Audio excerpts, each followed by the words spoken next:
Leo Saffin. I'm a PhD student at the University of Reading. My project's linked with the Met Office, and I'm looking at quantifying the different effects of physical processes represented within the numerical models of the atmosphere. Generally, if we look at the sort of generic structure of the atmosphere, we've got different layers above the Earth.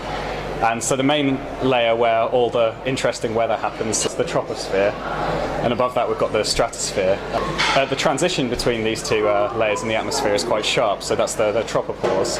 The dynamics of our atmosphere on a very large scale, like the planetary scale, is governed by the shape of this interface. And it was found recently that weather forecast models systematically smooth out this tropopause, and this has implications for the longer term predictability over a week to 2 weeks. The basic underlying principle of a numerical model of the atmosphere is that it solves physical equations of motion, where we treat the atmosphere as a fluid. We divide the Earth up into boxes, so the main dynamics of the model is just solving this fluid swirling around on the Earth's surface.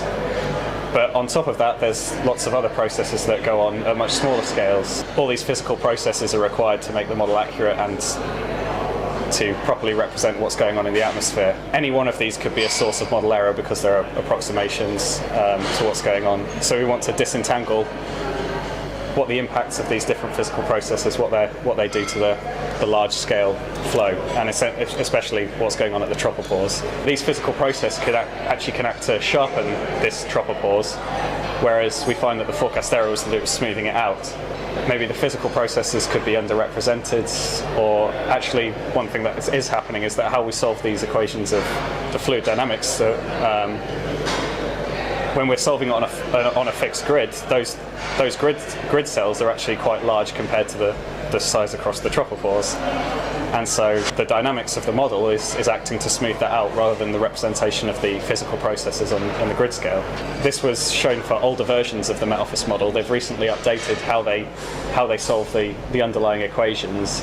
There's potentially less smoothing of this tropopause, and it'd be worthwhile to investigate whether it's improved this tropopause error. By looking with the same technique that we looked with the physical processes, we can do a sensitivity test by doing the same experiments with the old and new model and see if it's improved, and if it's improved for the right reasons.